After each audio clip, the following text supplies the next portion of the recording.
আপনি দেখছেন news now, আমরা জানি কোনটা খবর।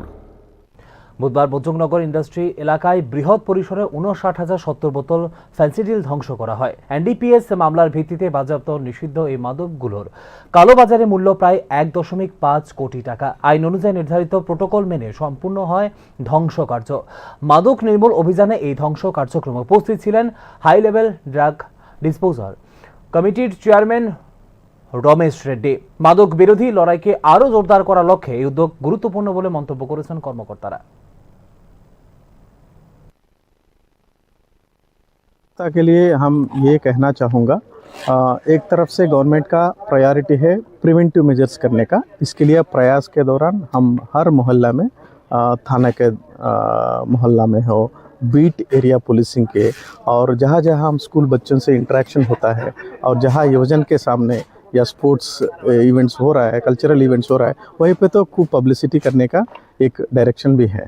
और इसके अलावा 112 है, एक टोल फ्री नंबर है। हर तरफ का केस के लिए हम लोग उस पर अवेलेबल रहेंगे और जो भी इंफॉर्मेशन हमको पाया जाएगा उसके ऊपर हम कार्रवाई कर रहे हैं। इसके अलावा गवर्नमेंट ऑफ इंडिया का NCB है, नारकोटिक्स कंट्रोल ब्यूरो है, इसके द्वारा 1933 है।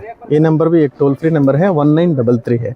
सो इसको भी डायल करने से आप लोग जो भी इंफॉर्मेशन देता है, चाहे वो ड्रग पेडलिंग करता है, ट्रांसपोर्टर से, फाइनेंशियर से, इसके द्वारा कोई भी इंफॉर्मेशन आपके साथ रहेगा, ज़रूर हमको दे दीजिए, उसके ऊपर कार्रवाई चलेगा। और बहुत सारा कोऑर्डिनेशन चल रहा है गवर्नमेंट ऑफ इंडिया के NCB के द्वारा, और ministry of social welfare and justice department है, और स्टेट में हेल्थ डिपार्टमेंट का रिहैबिलिटेशन सेंटर्स भी इसके काम कर रहा है। हमारा मकसद यही है अभी फ़िलहाल, जहाँ पे भी स्कूल गोइंग मतलब स्टूडेंट्स है, टीनेजर्स है, इसमें मतलब विक्टिमाइजेशन होने का बहुत सारा स्कोप है।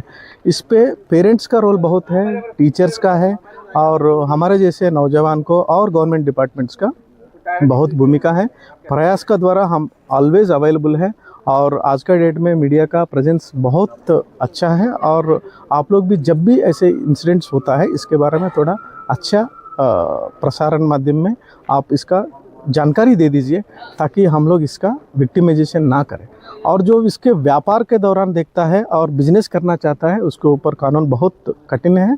NDPS केस में किसी को भी बेल नहीं मिलता है, और उसको जब अरेस्ट होता है उसी के अंदर ही ट्रायल करने का हमारा प्रयास पूरा रहेगा।